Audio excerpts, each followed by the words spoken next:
another episode of Strictly Football. Music today. This week, our brother Sam's not here today with us, so we don't get the. But we are here. I'm joined by the co-host Jay Cruz. How are you today, brother? Hey man, feeling pretty good, man. Mexico just won 3-1. We on the come up again. Y'all be careful, man. UA 15, UA 21, UA 7, UA 10 don't matter, man. That's my dog. That's all we need. I mean, he rations Uriel Antuna. For those that don't know who Yeah, UA is, would believe if you don't know who yeah. that Come is. on, you gotta know who that is. Uh, if I say that, I feel like he is trying really like it's like I don't know if he's like trying to prove Mm-hmm. the fans wrong because he just gives Ken boot. Hmm. Hey, Um, a couple of well, weeks good to ago see he you, got brother. booed, and see you, man. We'll get into that. Uh, Yeah. but And our other co-host, Irving. How are you? I'm good.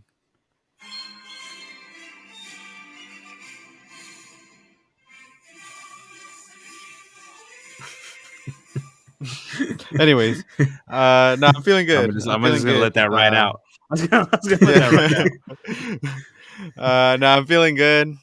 Again, Mexico just came off a win. We'll get into it and how. But yeah, I'm feeling good. Ready to talk about football. A lot of transfers. A lot of Gold Cup moments. Things happening. So football happening all around the world right Yeah. now. what about you, man? How Okay. you doing this week, man? How, Me, I feel pretty good today, and I feel like I've been in a little bit of a slump. But yesterday I felt good. Like it's the first time that I've played 11 on the years. So Sheesh. to feel like it's just such a like it's just so different to play with just a field because to me yesterday felt like wow like there's so much space like when you're playing. I've been playing in smaller fields for the last couple of years. Everything feels so compact. Big field, like it just feels just more expansive, more and just remembering like that I used to like and really feeling like a center mid, like feeling like I have the space to like turn. You know what I'm saying? And it doesn't feel like someone's right on my ass. Like as soon as I fucking get, um, so so that and I'm looking forward to tomorrow at Salvador and finish vacation now. So I feel pretty good. Very nice. Nice. Wait, El Salvador plays tomorrow again. They play tomorrow again. It's kind of do or die. Really, Costa Rica doesn't look too good, so we'll get it, and I'll give y'all an update about All what's right. happening in the El Salvador world. Uh, yeah, Yeah. And man, I wanna hear it, man. I want to hear your perspective on this, man, because I got mine, but I want to hear yours, man. But how about yeah. how Go about let's ahead. kick it off. Let's Yeah. kick it off as we usually do, minus the music, with our tarjeta roja segment of the week. Um, Hmm. do you guys have a tarjeta roja segment, or like do you guys have a tarjeta roja for like the past 7 days that you guys can think of? I'm gonna give it up to you guys before I I give you guys do. mine. And I'm gonna let you Yeah. guys take it away for now. You want to go? You can go. Let me think of mine real quick. Okay. I think I'm gonna have to give it to El Salvador. Uh, the I Jeez, think 2 weeks every in a row. all encompassing. This might be an El Salvador episode. Uh, all encompassing, like from the federation to the media. I would even give it to Hugo because Hugo's kind of like on this like weird thing, like he does not taking feedback. Um, like I'm not trying to say that not a good team. I will not say that because I think I think that all these teams have an aspect that they're good at something here for some reason, but that doesn't mean that El Salvador shouldn't have won that game. 8 or 9 chances, dude.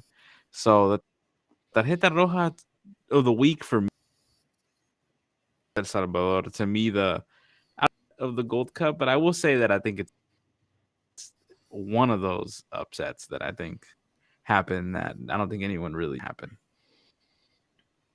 Mm-hmm. See, And also, just like the media in El that Salvador is just kind of going. Sorry, I know. I got a last thing about this. no, no, The no. media in Let El it out, Salvador, man. Go they're Let it ahead. just Go out. going. ahead. They're just going and like the way they El Salvador, like they talk about El Salvador like El Salvador is Brazil. You know what I'm saying? Like they're expecting El Salvador to win every game. You know what I'm saying? Get results, and it's like we're just not there. You know what I'm saying? Like we're just not there.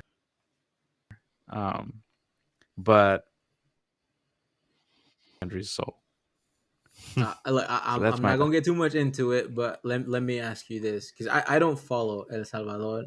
Like, I don't think it's in my take to follow them. But is this like just seeing the way you talk, seeing the way Sam has talked about El Salvador? Um, is this like El Salvador's like better generation in the past couple of years, or is it like just like it's the same thing over like every World Cup cycle? I I'll say this: the to me, the golden generation of at least my time, because I think probably the golden generation was during Mágico Gonzalez. The best generation to me, in my opinion, was probably during that Vito Celaya was kind of like Cristian Castillo, and they had some other key pieces in the team. And I think that there was a lot of hope in that team, but scandal of them selling themselves in games, that generation kind of got gutted in half. So that never really took off, But that's me. That's my. I think this generation of El Salvador, it's just different, It's the first time that they're inviting, I think, dual nationals, which I think is going to come up. But it does feel like we have a coach that is trying to have like a process, but El Salvador is just kind of not used to that. We're kind of used to just recycling goalies. So yeah, the sellout team was a good team. We beat Mexico. I'm telling you, that team was good, man. That team was good, and they kept up with the United States too. Like that team was good. No. What about you, Irving? What's your tarjeta roja this week? I think I'm gonna just make it quick, just because I could one off the top of my head.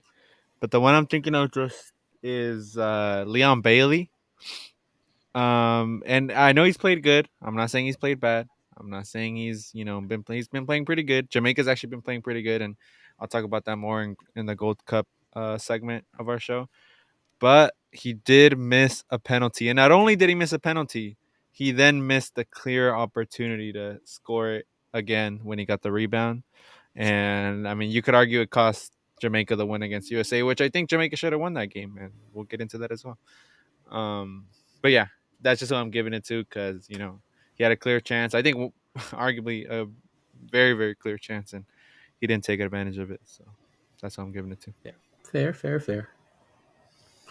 Well, What so you? my tarjeta roja of the week, and this didn't happen in the past week, but because we're gonna talk about it too as well through this episode, and this is like outside of like football itself, but I'm gonna give a tarjeta roja to Stephen A. Smith. If you guys know who Stephen A. Smith, and no, hear me out. This is the story. So Stephen A. Smith, very, he's a good analyst in the ESPN. But I think it was before this week. He was on ESPN and he was talking about Messi and he was talking about Messi's move to Inter Miami, and he had the audacity to brag that he had 5.3 million followers on Instagram and that his following was still higher than Messi's following, who was at 4.1. But but he was he was looking at Inter Miami's following on Instagram, Yeah. and the reporter Molly just like completely like as soon as like he was done, he's like, hold up, let me stop you.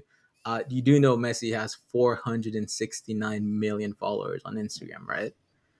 And then he just like, oh, I didn't know that.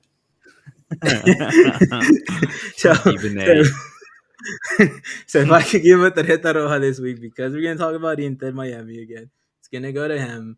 Uh, hey, sometimes you just gotta do more research, man. Like I feel like till now, like there's a lot of people in this country that still don't know how big of a star Messi is. Like they know the name, but they don't know what's like right behind him that he's bringing into this yeah, country.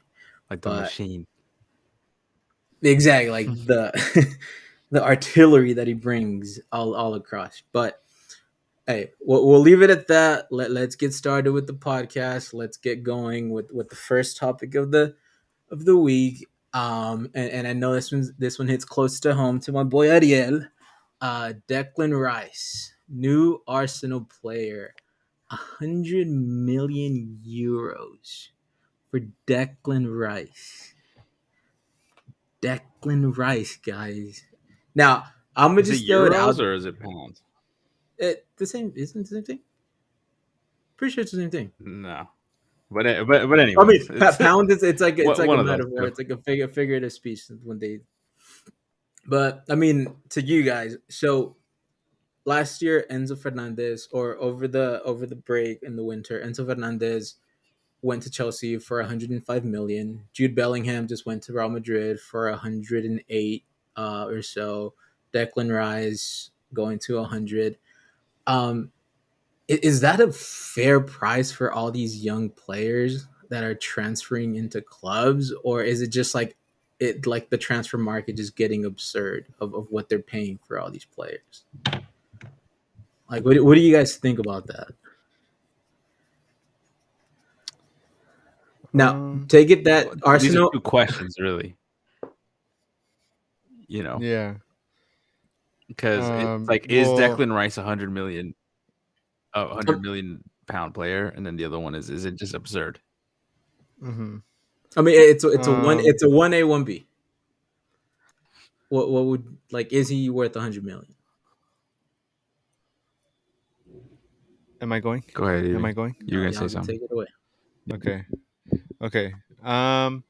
Well, first of all, I think we can all agree that 100 million euros for Declan Rice kind of crazy compared to the caliber of players that are being sent out to other clubs in terms of like Jude, but like the names you just mentioned, like Jude Bellingham, Enzo. So Declan Rice going for 100 mil is, but at the same time, like Arsenal got a really good defender. Like I feel like you guys are undermining how good of a of a not defender midfielder Declan Rice is.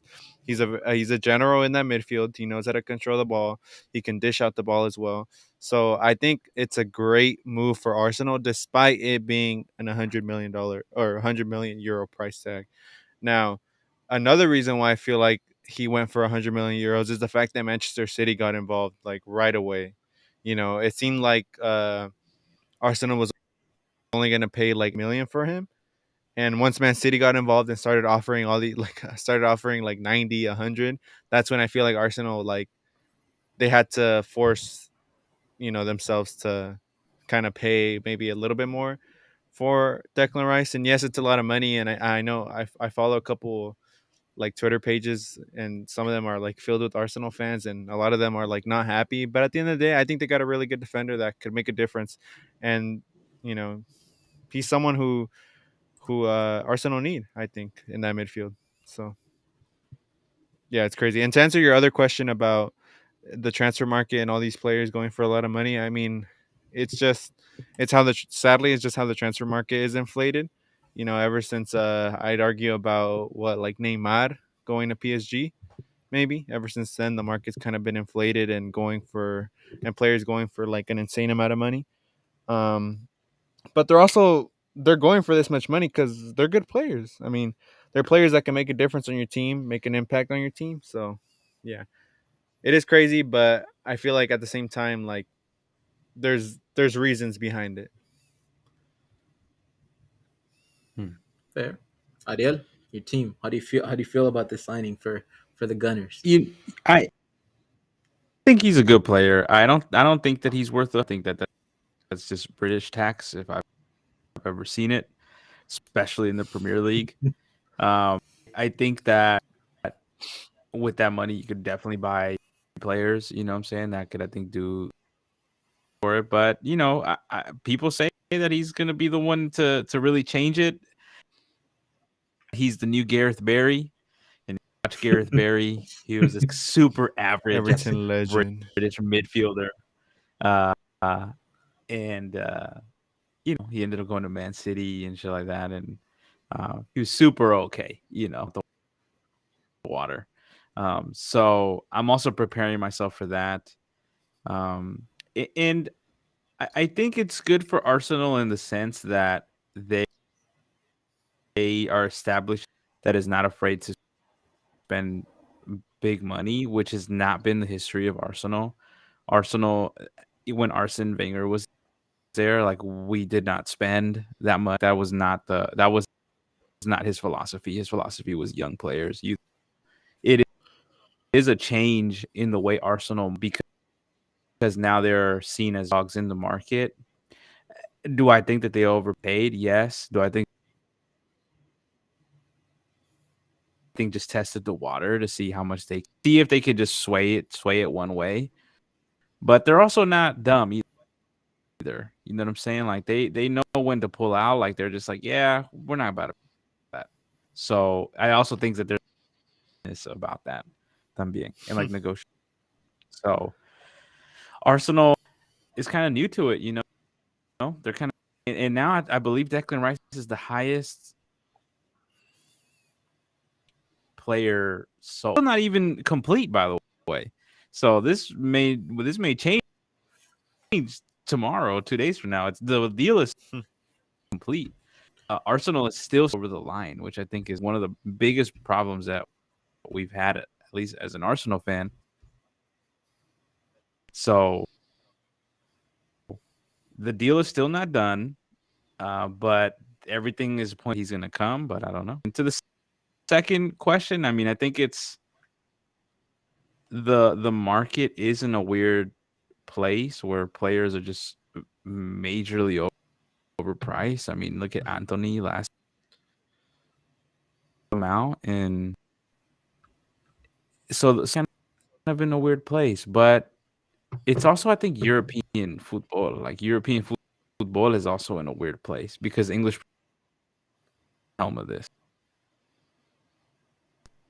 You know what I'm saying? Yeah. Other big clubs doing. It's fair. So I mean, so if I had to ask you guys now that I think there's 100 million. I mean, I'm pretty. I think Fabrizio already confirmed the Declan Rice news. I'm not. I think he did. Um, but like in terms of like just Is there just is these there a three here we players, go? like here we go. It's like now it's on TikTok. Here we go. But no, like so if you guys were to choose right now, and then it's like okay, you have 100 million. Who do you spend it on? Do you spend it on Enzo? Do you spend it on Bellingham, or do you spend it on Declan Rice to fit your Bellingham, team? easy. Okay, is It's just he's a younger midfielder. He's an all round player. I think he just fit any team. I mean, that really needs a midfielder like that. Is it Real Madrid bias because they got him? Sure, I'm a Real Madrid fan, but at the same time, like Enzo, I feel like Enzo had a lot of World Cup hype, and I think a lot of people don't talk about that. Although he did really good in the World Cup, his World Cup hype I think raised his really higher than it should have been, and what he's been playing at Chelsea, and I mean I don't know how he was playing at Porto, but and for Declan Rice, he's again a good midfielder in the Prem, but I still think Jude Bellingham is a player that you'd want to pay for. but you, Ariel, are you gonna stick with Declan Rice and see what he has to offer? You gonna give him a shot? Out of those three players, Yeah, I mean these have been the last three that's what you're players that asking. have gone for 100 million.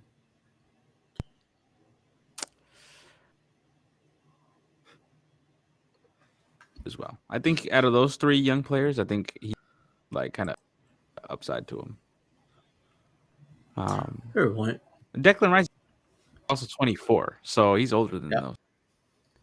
Mm-hmm. Yep. That is true. It is closer to right in this moment. Yeah, it probably is better than both. But I think in a few years, I think Enzo under the right coach, and I think under the right system, the last year just a wash for Chelsea. No one was playing good in that team. You could put Messi in that team, Yep. and they would not be playing well. So I don't think that that's a fair judgment to think that Enzo is just hype, because I think that the whole team sucked ass. Like, I still think Cucurella, to me, I know people give the dude a hard time, but I think he's a great left back. I think there's a great left. So, I mean, can't really blame it on that. Hey, I'll give you that, and I think Declan Rice, man. If you ever hear this, man, throughout the season, we're gonna be looking out for you, man, because you're the missing piece to Arteta's machine to try to defeat Man City next year for the title. So let's move. Let's keep moving. This is actually the only Premier League news we have for the week, because now we're coming home to the CONCACAF. It's what we're the eye, like the whole world is watching us right now, man. We should be proud of where we are right now. And they'll continue to watch us maybe for like the next 5 years or so. But to start off with the news, so Landon Donovan, and that guy's a character on Fox Sports, guys. If you guys see his pre-games, that man's a character. And if anything, the only thing, if I He was could a character on the field. hey, he's one of those players that definitely translated his same character onto a different role. So you got to give it to him. Yeah. But if there's one thing I can say about him is, like, at some point you got to let that hair go, man. You got to give up on that. But anyway, Crazy. anyways, he came out, and I think now more than maybe we have seen in the past, we've seen a lot of dual national players here in CONCACAF, and across the world as well. But he did come out, and he said, and especially referring to Alejandro Sendejas, who could have played for Mexico, I think was on the list, on the pre-list to make it to the World Cup. But something happened behind the scenes, and that man ended up leaving. He ended up going back to the U.S., and he says, well, I want to be in the U.S. because here I feel like I'm at home. To the point that he said, well, if you don't feel comfortable with the country you're representing, if you don't feel pride in that shirt, or when you sweat everything, then don't be there. Like, just leave, just go. So that kind of, like, to me raises a question in terms of like dual nationality. Like, what is he right by saying what he said? And I think you got the clip for us, Ariel.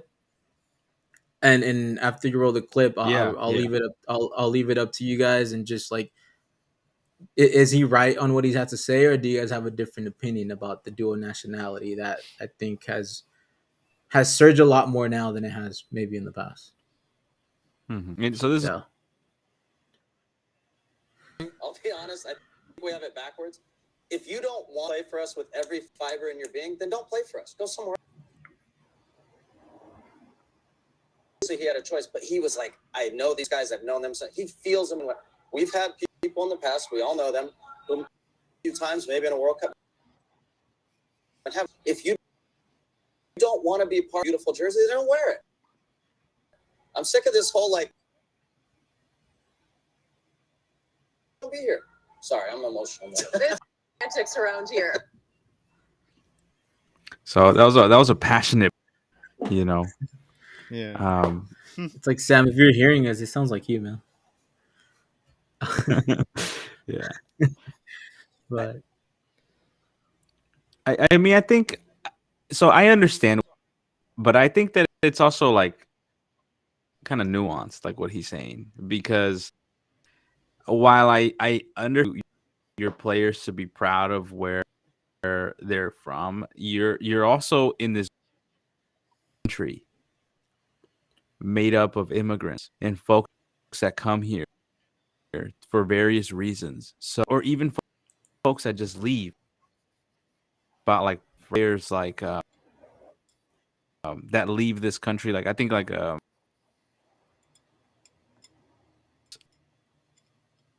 Timothy. No, it's not Timothy Weah. Was it Timmy? Was he? Or maybe Yunus Musa. I think Yunus Musa is one that the like have a tie to the U.S. but essentially grew up somewhere else. If that's what I'm trying to get at, like you're missing like this nuanced type of deal. You know what I'm saying? What happens in the U.S. where you have this country where big mixture. So while I understand it, I also think that it's much more complex. Like you're not in a monolith. Like you're not in a monolith. You know what I'm saying? Like you're not in a Brazil where it's just like you're just Brazilian. You know what I'm saying? Like you could be Mexican American, you could be Salvadorian American, you could be Salvadorian, Guatemalan, and American. Like all of these three things within you, and then you have the choice to play for your parents' country or not. So it creates this like really, I think, unique experience. I think for the U.S. And while I understand his rationale behind it, I also think it's a lot more complicated than I think they seem that he's done in it. What about you, Irving? How are you feeling about that? I it's interesting because as a, and this is just all hypothetical, right? But as a Mexican American whose parents are Mexican, and I was born and raised here, it's definitely something interesting to take into account. Or like, what if I was in that situation? I think Ariel hits it on the spot, where like the reality of the U.S. is that it's a country made up of immigrants, a country made up of people who come here to look for something better. So, hey, down the road, I wouldn't be surprised if more and more dual nationality players come up for the U.S., because that's just the reality of this country. And as much as this country may have its negatives, it also has its positives, that it gives a lot of these people opportunities. And going to what Landon Donovan said, I think the one thing that kind of throws me off, because he's obviously talking about Sendejas. I don't think there's anybody else he's talking about. It's like he's saying like, oh, like you don't want to play for us. Like he's playing for you guys. Like he's putting on that shirt. He's representing you guys in the Gold Cup. So him saying like, oh, like us, or like you don't want to put that shirt on. You got to represent us. Like part of you. He's representing the country you represent. So I think it's kind of not smart of Landon Donovan to talk like that. As much as I get where he's coming from, and I get that to a lot of players, like they feel a lot of pride in representing the country they represent, especially on the international level.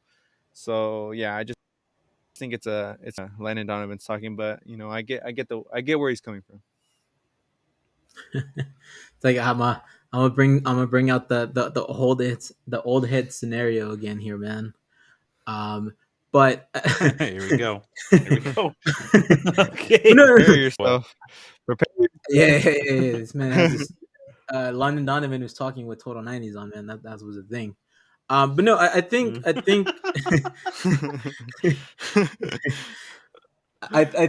with the Donovan, or like what he's saying, and it's like times have definitely changed from when he was playing in the national team. Like if you look back Yeah, for at the real. team at the Yeah. teams in which he played in, or the World Cups in which he played in, you didn't see this much diversity in that team, or like in the teams that were with them, the players that were with them, right?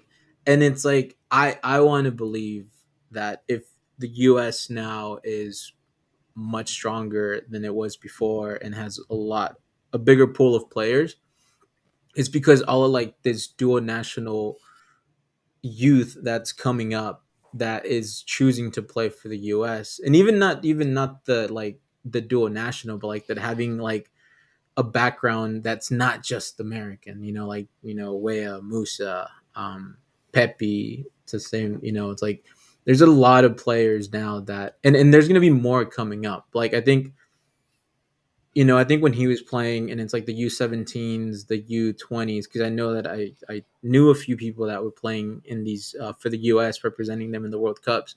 Um, like they were like Mexican American, and they represented the US with pride, and they did their thing. So it's just like times have definitely changed from when he was playing, and like sure, I think, maybe we can compare it to like Mexico with like the naturalizados, and whether or not we'd like to have naturalizados in the Mexican team. But again, I feel like times are going to change, and not just in the US, but like even in Mexico, Guatemala, now has dual nationals, or people that maybe weren't born in Guatemala but can still be eligible to play. Salvador may have a few, Jamaica. So it's just like it's just where the football is heading here in CONCACAF for sure. But I mean that's my take on it. I don't know if you guys want to have some additional thoughts to it, or if we just tell Donovan to just let the hairline go. But Yeah. I mean, I think my final thought on this is I think Donovan is um is pointing at something that I think is I think about like wanting things to look a certain way. And I think that there's a lack of like understanding there of that the way that it is, and that you're not gonna just have a kid team, because that's just not what is gonna have a mixture of a kid that's gonna come up. Um, so it's again it's nuanced, and I don't know. It feels funny to me because I think like the thing that to me is his like his point at recruitment. So it almost feels like he's frustrated that where they're going out of their way to go and try to recruit these players. And the reality of it is that a team like France, their whole team is dual national players. You know what I'm saying? Like their team is not even easy, and they could all play for another country if they chose to do. So so there's like there's that's what I'm saying. Like I don't think that he can see the possibility yet of what can actually come from dual nationalization, I guess you say. Yeah. me, at least he should be lucky he's not playing. Probably have a stronger opinion on it if you if he was still on the field with these players, man. But let's Maybe. move it along. Let's move it along. Let's stay in the U.S. Let's stay in the MLS, and let's stay in the team that's at the bottom of the table, Inter Miami, man. They are making moves. They have made it official that Tata Martino, the the guy that sold us in the World Cup to Argentina, has now been announced as the new head coach of the Inter Miami squad. So he's gonna join uh, Claudio Pizarro, the goat, the first number 10 in the Claudio Inter. Pizarro. Sorry, Rodolfo Pizarro. I lied. Sorry about that. Claudio Pizarro was a lot better than that guy. But the first number 10 in the Inter Miami squad. And he's going to pair up again with two of his boys that he had in Barcelona, in Sergio Busquets and Lionel Messi. And there could be more. There could be more coming on the way. But what do you guys think about this move? Like, is Inter Miami starting to cook? Or what do you guys feel that this can bring? Like, do you think he brings them out of last place, or this is just a money grab to have us continue to pay for Apple TV and like peak the prices of these tickets when they come in to our cities and watch them play? I mean, I they're mean, not good. This team is they're just not good, dude. And it's gonna be interesting to see Messi play with players that are just not that good. For the You career, said he's going. he can pass the ball, and he can like believe that the other player is gonna be able to trap it, give it back, or give it to him good. You know what I'm saying? Like he's gonna come and he's gonna run into fucking Joe and Saw. mm-hmm. drafted second round. Uh, she, he's hey man, he's gonna play next to DeAndre Yedlin, dude. It's gonna be his dog on the right side. That was my guy, man. That was my guy back. Uh, what about you, Irving? How do you feel about this? What's David Beckham cooking? I mean, look, they suck right now, and that's just the truth. They suck. They're the worst team. Um, but I think that David Beckham is definitely looking into the next season and the League's Cup and just gearing himself and being ready for that because now he got Messi, one of the biggest, if not the biggest, footballer in the world. He got Busquets, which again he's old, but he's still Busquets. He knows Messi. He knows Tata. He knows how to play football better than most Miami players.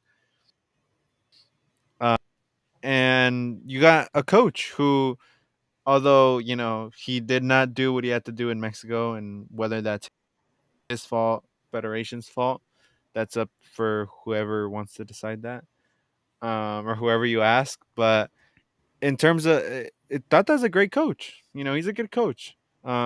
He took that. Yeah, He's coached in the MLS. He won a title with Atlanta, right? Am I? Yeah, yeah. he tore it Yeah, up he in won a Atlanta. title with Atlanta.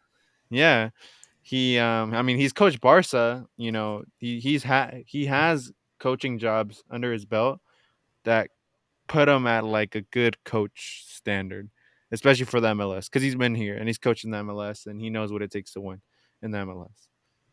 So, I think it's Inter Miami's here. How the pieces are going to be put together and how the chemistry is going to work, and how is Messi going to play with a bunch of scrubs? Who knows? Um, well, no disrespect to the Inter Miami players, they play better than me, but As you call him, uh, scrub. yeah, yeah, Uh-huh. yeah. Like I don't want. Okay, I'll take that back because I can't play in the MLS, but Stick to your words, man. yeah, just compared to the level of talent that Messi's played throughout his career is what I'm trying to say. Like Messi throughout his career has played with some of the best players in the world. So yeah, but yeah, it should be interesting. I'm excited to Yeah, see Inter Miami next year. They should be interesting. it's good. What Yeah, do you got to it's good. say, Eddie? I'm excited.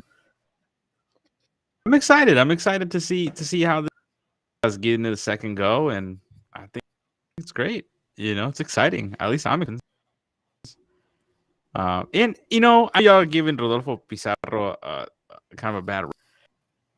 I like Pizarro. I thought he was good when he had his little moment. I think one of the MLS, but I think I think there's a good player in there. Me personally. Now, does he start over Messi? No, because he's just gonna start next to him. No, Yeah. I mean, No, do, they do you gotta put guys him in okay? and start finding another spot for him. Yeah. Okay, so I gotta so it does. I mean, maybe Ariel, you can help me answer this one. Does MLS still have like a only 3 designated players per team, or has that increased? Still three. Is it? Believe that it's still 3. So it's like Messi's gonna be a DP I think player, it's right? still 3. Messi's a designated player. Yeah. Busquets is a designated player. Last time Uh-huh. I remember, Pizarro was taken as a designated player. Um, That's right. so is there like how did they plan on getting more stars to this team to make them stronger to compete? Or is these 3 players just gonna be enough to ride it out? I I mean, they got Joseph Martinez. You're forgetting about Joseph Martinez. No, true. And I mean, I was gonna get to Joseph Martinez, where like his best moments in the MLS were being coached by Tata Martino.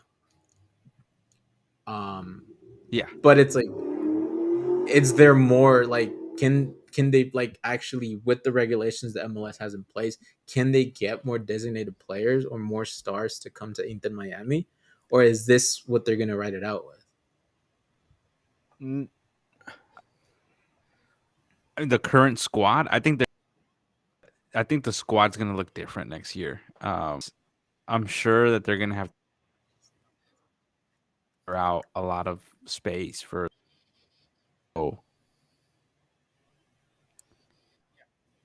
teams have doing this thing where they're getting younger talent from other countries that are so you saw this FC. They're the ones that kind of started this move. Talent like Brian Rodriguez from Uruguay. They got him when he was young, and then they were then able to they can make them the DP or they can sell them, which is what they did with Brian Rodriguez and LAFC, and they sold him to America for $8 million, which I think, if I'm not mistaken, or even probably less than that. Like it was like a super cheap deal. So I think that from that are not from Argentina, Dominican Republic.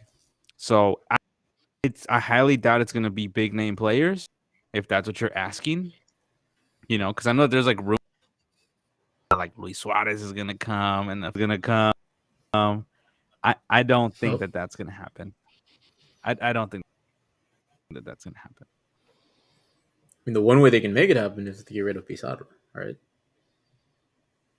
They could, unless he counts for two. There is an VP that's on the team that I'm sure that they could have heard of him, Leonardo Campana. Online, he was good last season. He had a good season last season. Well, they made Campana. They were pushing for playoffs last season, if I'm not mistaken. They made the because of this dude. He had the 11 playoffs, goals yeah. last season. Yeah, they got eliminated first round, I believe. So I just think they're cooking a retirement home in Miami. Which I'm not against it, dude. Who wouldn't want to retire in Miami, man? It's a vibe out there, man. But you see, he's one of those dudes that Campana's 23. Have a DP spot, you know. Yeah, I'm sure that they've got more than what they paid for. Oh, for sure. Yeah. But hey, man. That does come in this season, though, right, guys? Like he still gets to like try to salvage what's left of this season, and I believe it's maybe it hasn't been officially confirmed, but it's already kind of like an unwritten secret that Messi will be playing his first game against Cruz Azul in the League's Cup. And unlike that, I think that might be because the League's Cup is going to be on Apple TV too as well. But that might be it's going to be the first game. They moved the whole schedule so that's the first game, and that one's going to be in. It's going to be nationally televised without having to have the Apple TV service. So, at least for now, Inter Miami is attracting a lot of attention, and rightfully so. So I hope they can pick it up, and if they do, I think it's going to make the league more competitive. It's going to make the East more competitive, and it's going to fill a lot of stadiums. That's for sure. Yeah. But do you guys have any final thoughts on Inter Miami? No. In the chat,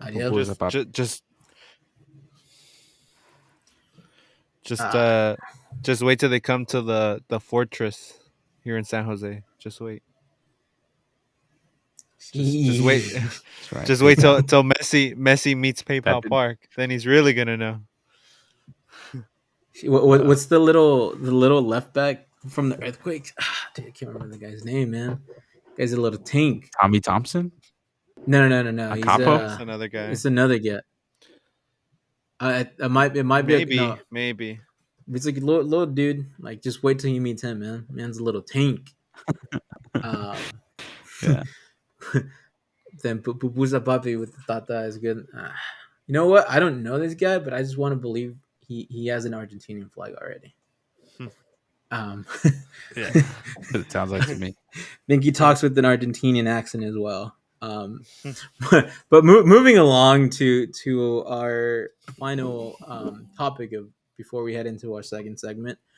It's been announced that there would be, in addition to the Copa America, it's going to be held next year in 2024. In 2025, the year before the World Cup, there's going to be a Club World Cup, first time format of 32 teams to be held in the U.S. So, including Copa Oro, Copa, and now Copa America, and now adding the Club World Cup, there's going to be three major international tournaments in the U.S. leading to the 2026 World Cup. Now, do you guys think this is a money grab from the US to just profit off this moment that they have, where like the world's going to be watching this side of the, of football? Or is this something good that we can see like going forward, and we can see more tournaments like this being held in the United States? Like I want to hear you guys' take, because we did have a Copa America a couple years back, and it looks like we're bringing that back, and now we're adding an additional tournament with club teams to be played in here as well. Yeah. I think it's pretty good for. I personally think it's good. Maybe just because I live here, and the chance of seeing a Club World Cup and a Copa America and World Cup is very exciting. But in terms of just the exposure, I think it's good because I swear the World Cup games be like at 4 in the morning, 3 in the morning, and you don't have to like wake up early and watch those games. And instead, you can just wake up time over here and catch a Real Madrid game or something like that. And at the end of the day, you got to realize like the US has a World Cup here in 2026. So they have to do the most to get people to watch them and get people to watch basically football here in the US, whether that's the MLS, whether that's these big tournaments coming to the US. So the US needs the US needs the exposure because of the World Cup that's coming up in 2026. And as much as it may be a money grab or not, it's just a reality because the World Cup is going to be here. It's going to be a big World Cup, I think, just in terms of with the country where it's at and the fact that it's being shared between three different countries. Um, and we know that the Copa America is letting CONCACAF teams participate as well to prepare for that 2026 World Cup. So I think it's good. I think it's good for the Club World Cup to be held here. Ariel, what do you got to say, man? Good for us. I think in regards to exposure. I've been watching football since I was young, but I think finally now these like really rich people, owners, are realizing that there's money in football. Um, and Americans are owning soccer teams, especially in their English Premier League this way. Um, kind of echoing what you've been saying about the exposure. I think that the CONCACAF is just in a really bad place money wise. So, I don't know also about what's going on with Canada, Yep. and Canada being kind of money. So they're in the fall. And then Mexico's been in and out of trouble with FIFA with their chance, and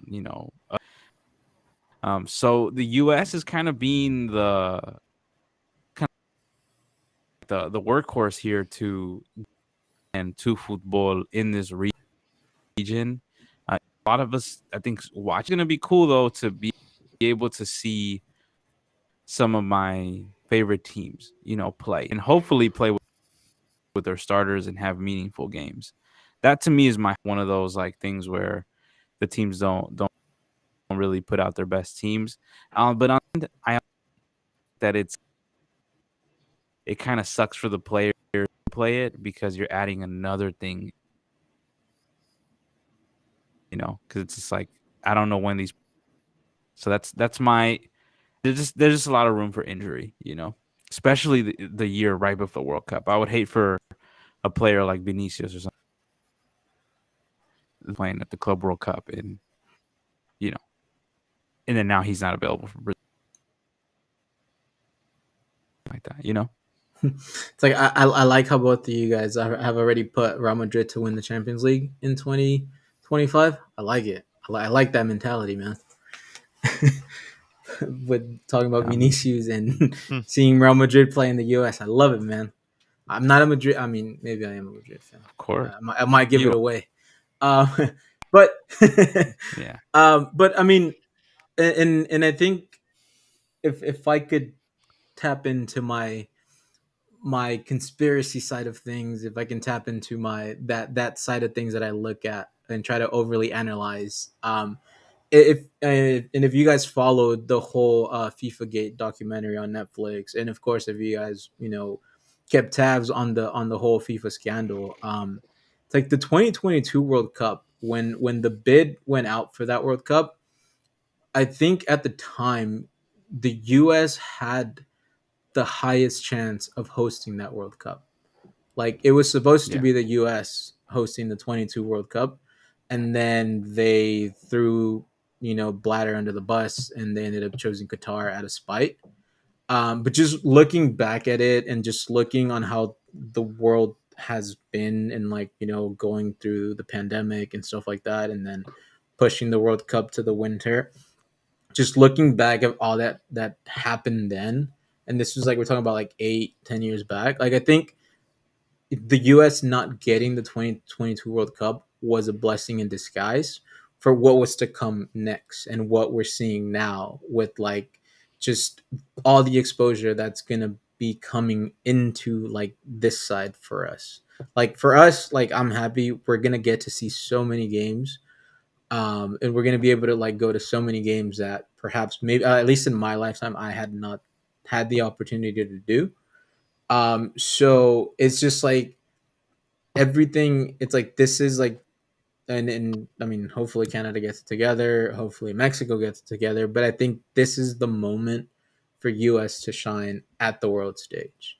And I feel like they can do it. Like like they have the they have the attention, they have all the lights, like they have everything in place to shine and put on like some like the best years in football that in the future we can look back and say that we're glad that we were able to be in that moment and got to experience like all these tournaments in the US. So it is going to be a money grab, especially here in the US, because we do have Ticketmaster, and there's no way going around Ticketmaster for some of these games.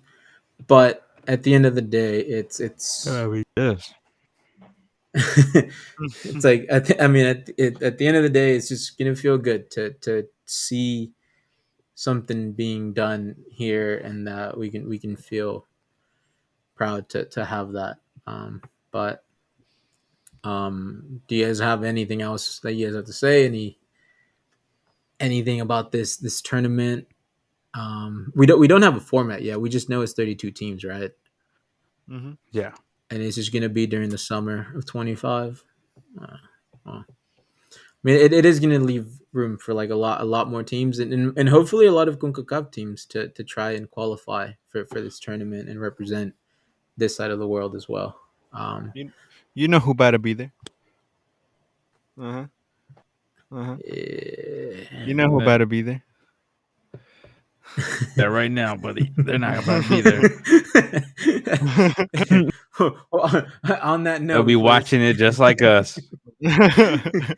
before this guy starts getting carried away, man, let's move on to our final segment of the podcast. And for this second segment, we thought to do something different and try to project and showcase our Gold Cup, man, because at the end of the day, that is our major tournament on this side. That is the tournament that we've been following for the past week. And I thought we just give a recap and just see what you guys have to say, what has stood out for you guys, what hasn't stood out for you guys. Has there been surprises? Has there been letdowns? And just kind of give me like your top three moments of this like first week of football that we have seen played in Miami, in Arizona, and in Texas. So how do you guys feel about this, man? How's La Selecta doing, man? Well, me. So I think it's one of those tournaments that for folks that know, and if you're hearing, if you're listening to us, and you're not from this region, you're not in the CONCACAF region, it's essentially a 2 years, if I'm not mistaken, right? Yes, sir. Yes, you're right. Yeah, to every and so it's essentially the top nations in this region, and CONCACAF is such a shit show. We have a bunch of islands on this sphere that are considered part of the like the votings and all that stuff. The document. If you don't know that, go watch the documentary. It explains a. But you essentially have teams by FIFA, but they play this tournament countries. So like I feel like it's kind of lost. I think that it's never really been held in high regard, and I hope that there's a change in that. This tournament, as I'm watching it, I think that there's like a huge decision on display. You have this Mexico team that just got completely embarrassed and destroyed by the U.S. The following week, the same team right back into their backyard and completely whoop Honduras's ass. You know what I'm saying? Oh, Like man. there's crazy imbalance that is in this region, and that whether they played against that island team where they beat them 6-0, like just the level of like, you richest country in the world, like this tiny island that doesn't even have them in the tournament. Like there is, like, sounds insane. You know what I'm saying? Like Yeah. actually, like on the same level field. You throw in my team, and then we're chugging along in our little van, and we have all these hopes because it is one of the few times we get to see the Selecta play tournament, and they don't do that well. So it's a lot of mixed emotions, and I just, to me, like, I think it's good. I like the tournament. I just wish that there would be a little bit more restructuring of it, because even in the way I look at Jamaica's team, Jamaica brought all of their top players, so they're taking it serious. Mexico had to bring their best players because I think those are their best players regardless.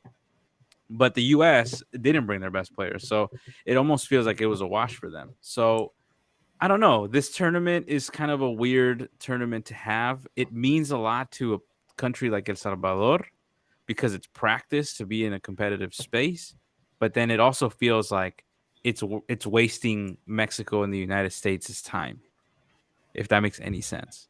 And then for the islands, I'm sure that they're just like, we're just happy to fucking be here, dude. So it's insane, dude. This tournament is kind of wild to me. But I would say, if I'm going with my top moments, it's a long-winded answer to say that my top moments are watching Guatemala play good for the first time since probably the Chalo Romero days. I just feel like they got a good team. They got a good flow, even though it was against Cuba, which is not, they don't even fucking play soccer like that. They play. I still felt like they played well. Like I liked their structure. I liked that the coach has them playing. They look excited. I haven't seen Wata play like that in a long. See where this Wata team goes. Then the other top moment for Gray had, like, I think he's probably the best player of the tournament so far. Like, he's having that whole Jamaica Antuna team is took just that title already. nah, buddy. Antuna is nah way. I mean, I think Antuna is having a good tournament, but I think Damari Gray is definitely. I agree. He I made the agree. decision to switch from England to Jamaica, and the Jamaica team looks awesome, dude. And Antonio, he's such a selfless player. Like I love I what I've watched from him. Like even though he's a striker, like he makes that extra pass that I wish El Salvador would fucking have. He gave Damari Gray, I think, it's an easy goal, dude. And I'm like, El Mm-hmm. Salvador, come on, this easy if you want the goal. So to me, those are kind of my top moments. You know, Damari, that's it for me. What about you, Irving? Well, I guess for the Gold Cup, just speaking of the tournament in general, I think Ariel hit it on the spot. That's what the tournament is, and that's where it is at. And so I won't touch that topic no more because I think Ariel just summarized it very well. In terms of Mexico and watching Mexico play, now I'm not gonna say Mexico's bad because they're not. If we're being real, they're not playing competition that should be. They're not playing competition that is up to par with what we expect Mexico to be with. If we're being honest, you know, Ariel is right. Mexico beat Honduras 4-0, and it was just a total domination of Mexico the whole game. Um, but the one thing that I will say about this Mexico team that I'm really liking and I'm watching is just they're not afraid to attack. I think the last couple of Mexican teams they just like they pass around the back. They're kind of waiting to it was puro like centros, or puros like play down the wing and make sure you get across it, kind of type of deal or long ball style. With Jimmy Lozano coming in, I don't know if he switched something. I don't know if it was just the players they didn't want like Coca now they want to play, but they're just if you see some of the touches and the passes they were making today against IT, they were playing amazing. I think they're playing a great game. Missed a lot of chances, I will say that, and that's one thing that they got to improve on. But they played really well against Haiti, and I was really, I don't know, I felt they played really good. They were touching the ball, they were making chances. Antuna looked like prime CR7 out there, um, and and it's just crazy, like someone like Henry Martin scoring a goal. I don't know if you guys caught El Bebote scoring a goal, Santi Jimenez. That goal was really nice. That third goal. So yeah, in terms of just Mexico, they're playing really good. Están jugando like sin miedo, and I feel like Jimmy Lozano, that's how he feels as well. Like he's just playing with like nothing to lose, because he knows he got nothing to lose. So, um, yeah, the Mexico team's been playing great. Um, and um, and yeah, top moments for me. I'd also say Damari Gray, just because that's the Everton boy, and watching him play, and he's a difference maker on that pitch. I don't know who was on that left right hand side of USA, but he was just torching them. Um, so yeah, watching Damari Gray play has been a top highlight. Um, I don't mean to go against Ariel here, but watching a team like Martinica beating El Salvador, that's kind of like although I know for Ariel and Sam who's not here, that may be like, damn, like we should have won that game.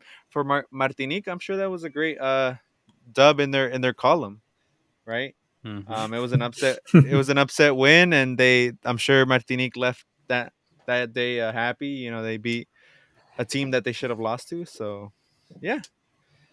And if I have another moment, just Antuna playing good, I think, because he has to.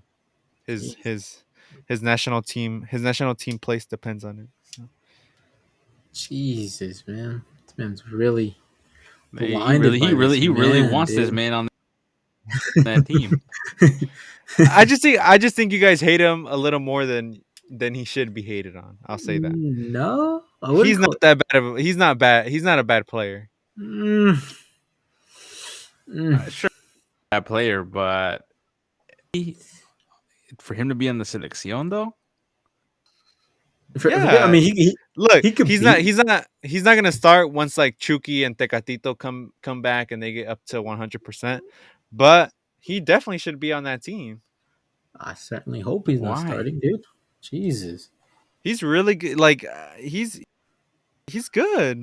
He makes the right crosses. He's a very good crosser. The one thing that he doesn't have is finishing in front of the goal, but he is a very good crosser. He knows how to make the right pass, and yeah, sometimes he can get over the top, but he got a lot of decision making problems at times. But he's a good player. He's a good player. No, what are you Tarjeta roja to saying? you, dude. Yeah, dude. Este, Tarjeta amarilla, dude, to you. You're ap- warned. apaga la computadora, papá. Ya vete a dormir. Deja que hablen los Yeah. Yeah. Deja que hablen los big dogs. What about you? Um, What about you, Jose? I think if I could, I think we talked about Guatemala, and I think they like. I mean, before we start, like I think this is. I mean, now with this platform, now with the Strictly Football platform, now with knowing, Ariel, with knowing Sam, and like knowing like you guys, El Salvador, Guatemala. I'm gonna be honest. I think this is the first Gold Cup where I'm actually seeing non-Mexico games, like at Hey, like bless straight your up. soul. Like this is the one World Cup. Like I and it, like every day that there's been a game, like I'll actually turn on the TV, watch the games, and like off. We have our group chat and we're just like texting, talking about the games. So I think if I could give a top moment, personal moment, I think that I would give it to that, because I feel like I've enjoyed actually watching, despite the mediocrity that exists in this region. I think that's a personal moment, like feel good moment for me, because I feel like this is probably the most I've seen Concacaf soccer.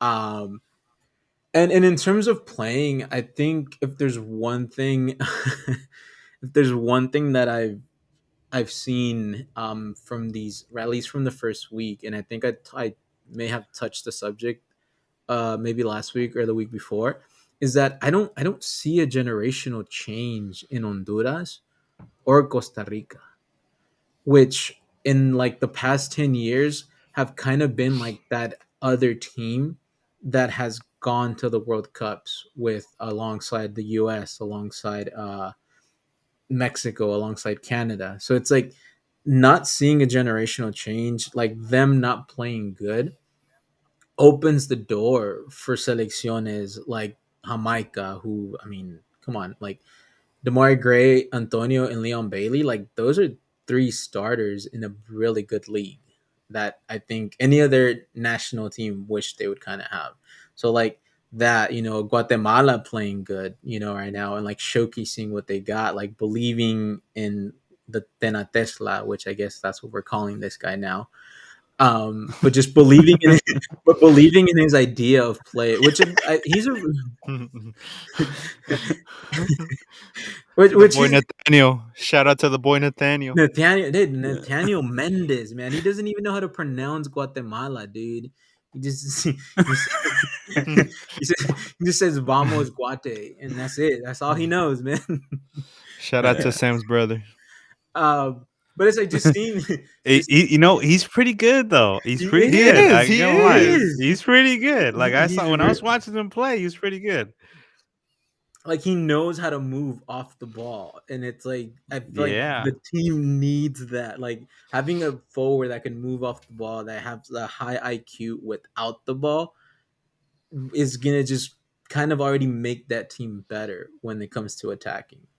So it's like just the opportunity, like, and sure, it may be a waste of time for like for Canada and Mexico and the US, who are all automatically qualified for the World Cup, but there's three other World Cup spots that are up for grabs. And just seeing this first week, seeing how Costa Rica's playing, seeing how Honduras is playing, like man, that's just gonna make like the qualifiers a lot more interesting. Because I think if anything, it's probably gonna be the most competitive qualifiers that the CONCACAF has had. Um, so Just it, filled with mediocrity. but it's it's gonna be good Who's the mediocrity, man. best at being the worst? Yeah, it's gonna be. I mean, come on, man. Okay, how do you imagine fucking Nathaniel Mendez going to the Cusca, dude? Just like fighting for those 3 points to try to grab away from El Salvador, dude. I mean, I Imagine, look forward to it because now because El Salvador and countries like Guatemala and El Salvador, and I would even say Honduras in there, like they always like they puff up their chest when it comes to coming up against the United States or Mexico, but they never do that against their own. Like they never do that against Guate. They never do that against Honduras. Like El Salvador could not get a result against Honduras last World Cup qualifiers. I'm like, dude, come on, man. You played good against the U.S. and you can't do it against Honduras. Like, come on, man. Like, so I do agree with you. I think it is going to be a good qualifiers. I think that it is like a big bunch of media. I hope it's entertaining, and I'm happy for you.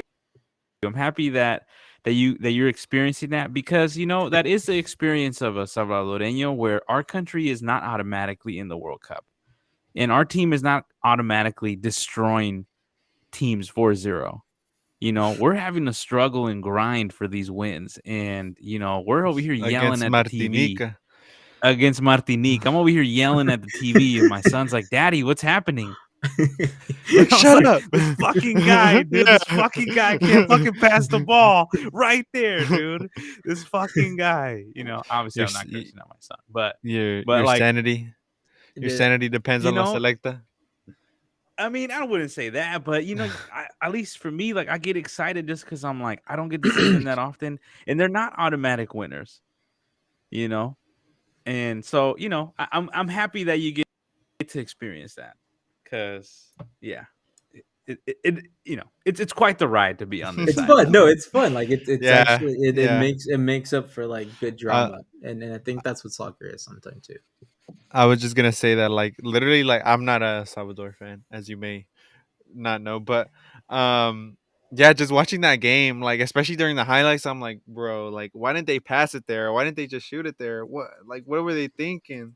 Mistakes, Um, man. the, Mistakes yeah, after mistake. and Salvador had so many chances, like so many chances to win that game. Um, and the reason why Martinique won that game is because Roldan gave up two passes to them, I think, and that led to the goals.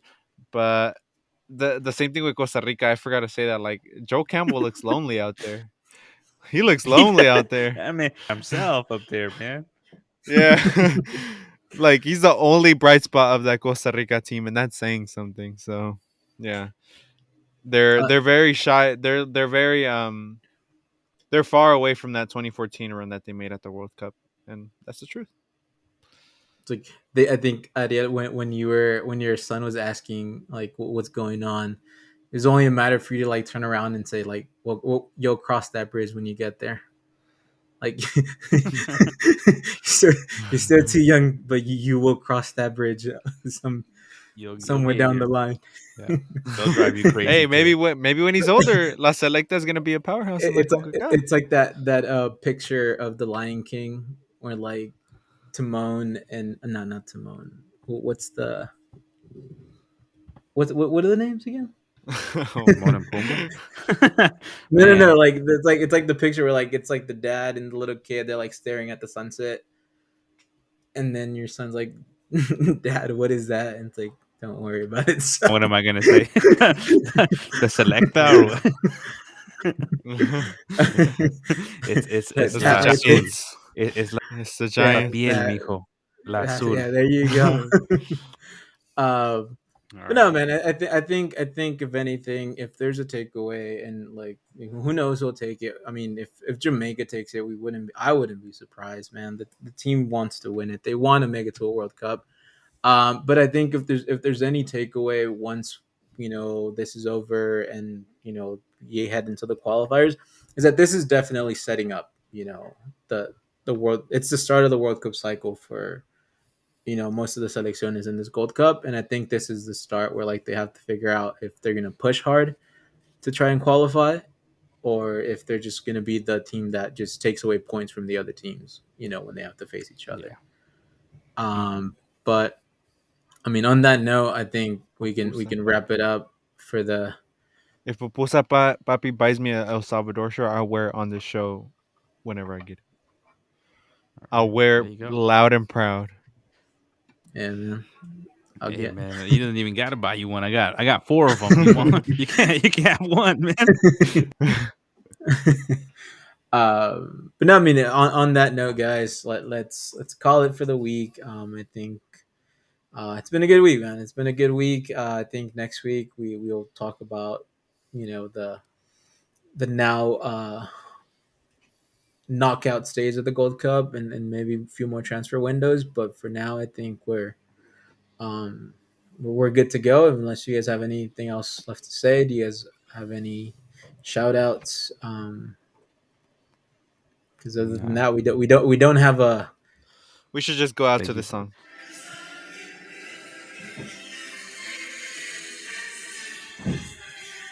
All right, and with that, we're out.